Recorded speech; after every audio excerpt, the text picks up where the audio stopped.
back to my channel. If this is your first time here, hello, my name is Mika. Thank you so much for stopping in. So today I just want to get real and raw with y'all. Just talk about 8 things that I learned and I experienced during a 10-day fast. If you don't know what fasting is, I do it for my religion. It's supposed to be just a way that you can sacrifice something, give up something that you really like doing in order to kind of get closer to God, hear from Jesus, connect, and just it's self-sacrifice, a little bit of suffering in order to get filled with the Spirit and, be closer and, be more mindful and alert, I guess, to their voices.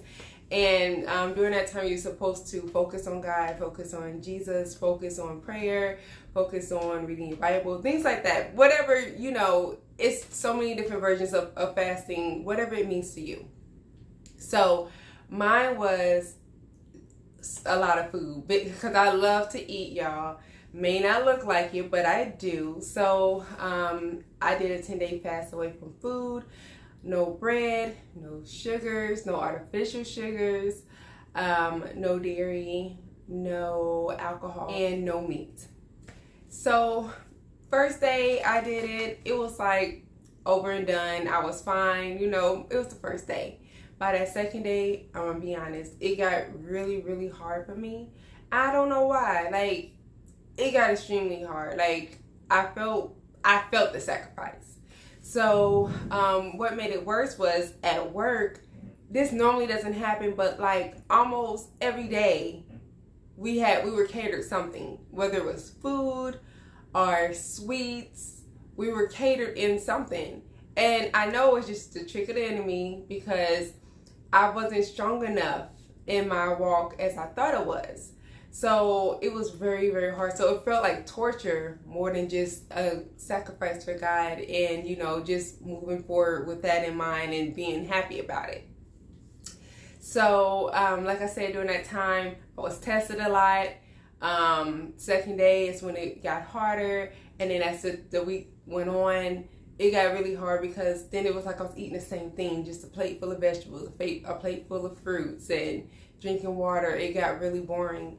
And I love to eat. Like I said, I like a variety of foods. And so it was really a sacrifice for me.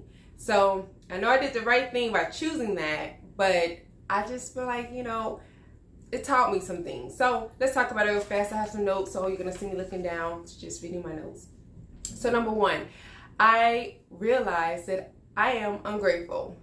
And that is because, like I said, I usually have a bunch of food in the refrigerator. Sometimes I'm like, oh, I don't feel like cooking, or I don't have nothing good to eat, so I go out to eat. And, but then I thought, during my fast, I was thinking like, this is what I was doing, before. But now that I'm fasting and I'm seeing my daughter be able to eat what she wants, so I'm cooking for her. And I'm sitting here, like I said, eating vegetables or food without meat and bread and all that kind of stuff while she has a hearty full meal. I started realizing, like, all this time, like, I had food at home. I had things that I could have appreciated. I just didn't because I got bored with it, or because, I just wanted to be lazy and not cook and, things like that. And so I was just like, wow, like, really, it just showed me how ungrateful I was, because I would have done anything just to have a small piece of meat or a half of a cupcake or something. But, it was my moment of sacrifice, so I didn't do it. Number 2, my mind was much clearer. I didn't have a lot of junk going through my system, so my mind was clearer. I was more open to being able to hear the voice of God and be able to really, get in my word and things like that. Which I started off strong, but towards the end, y'all, I started to fade off. And that's why I said I'm really not as strong in my walk as I thought I was, because I tapered off and I started focusing more on what I was sacrificing versus my walk and being full of prayer and full of praise and reading my Bible and scriptures and things like that. Number 3, my mind started toying with me. The devil started toying with me. Enemies started toying with me, because I would just out of nowhere, I would just have these thoughts in my head like, why are you doing this? Why are you torturing yourself? Girl, go eat. Why you already skinny enough? You're gonna lose more weight. Like, you hungry. You these fruits and vegetables and water is not filling you up. You know, you go ahead and go get you some food. Like, how do you even know that God is real? Like, are you just doing this? Like, how do you even know that this is even going to help you even get closer to God and closer to Jesus?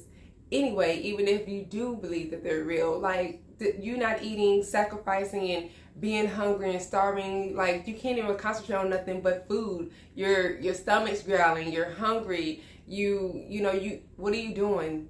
I was getting all these voices in my head like nonstop. It was driving me insane, but I didn't break. Number 4 is kind of like number 3. Like, I just kept hearing voices like, just eat a little bit. Like, it won't be bad. It won't stop. It won't stunt your process. You can have a little bit. You can be sneaky and have some artificial sugar in your coffee today, and you can, like, I was hearing these voices and stuff. Like I said, it goes into number 3, where the voices was like kind of toying with my mind, and then I started getting kind of tempted a lot, very tempted during this process. Number 5 is that my willpower is strong. I was able to get through that 10-day fast, even though I was feeling like I was feeling. I was really pushing through it, and I got through it, and I was so excited. Even though once my fast was over and I was able to eat, I was not satisfied. Like, I didn't feel happy. I think it's because I didn't do my fast correctly. We'll talk about that in a second. Number 7 was that dying to the flesh is extremely hard. When you give up something that you really enjoy doing, something that's routine for you, something that's natural to you, something that's normal, it is extremely, extremely, extremely hard, especially when you're doing it for something that you can't see. Like, if you're sacrificing for your kids, you see your kids. If you're sacrificing for school, at the end you're going to get a degree. If you're sacrificing for your relationship, you are in that relationship and you have that person. But when you're sacrificing for your higher power, for your internal self, for healing, things like that, it's really difficult, because you don't see the results right away. You don't see how it's affecting or improving the situation. So it was really hard from that standpoint. So dying to the flesh is extremely hard. So if anyone's doing it, you're giving up something, if you're changing your ways, I applaud you, because it is not easy to try to change something that you're used to doing. And then number 8, what I experienced which was the biggest thing, which was I was not as close to God and to Jesus during that time of my fast as I normally am when I am free to eat what I want, or when I don't make any sacrifice.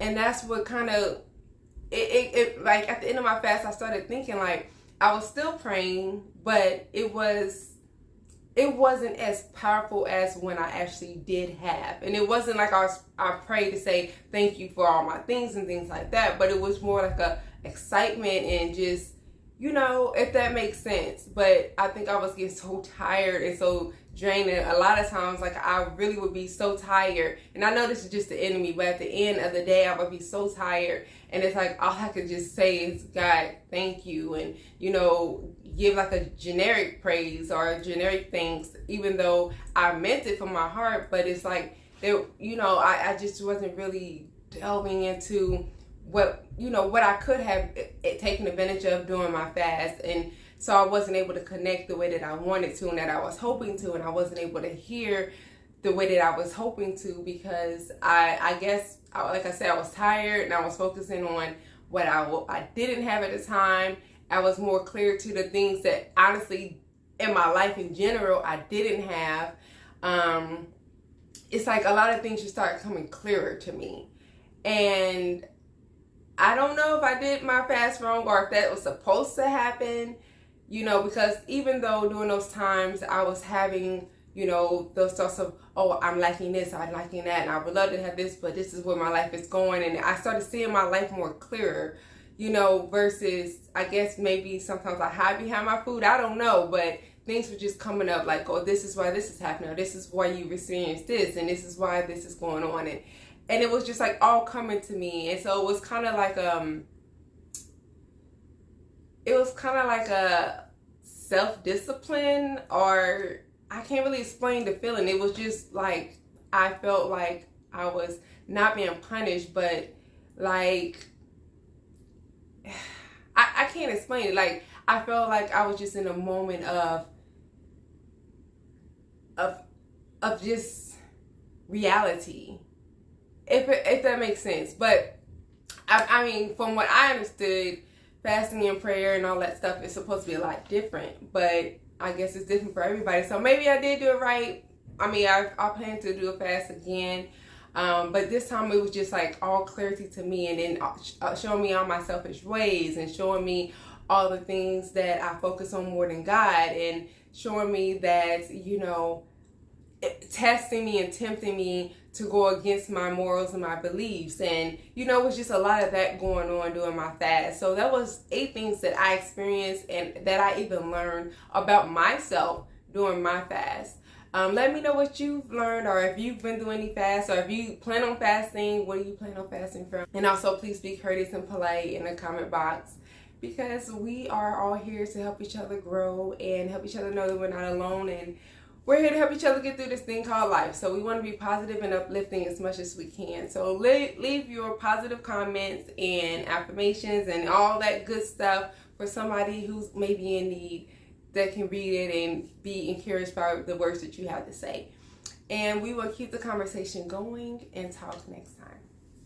Bye.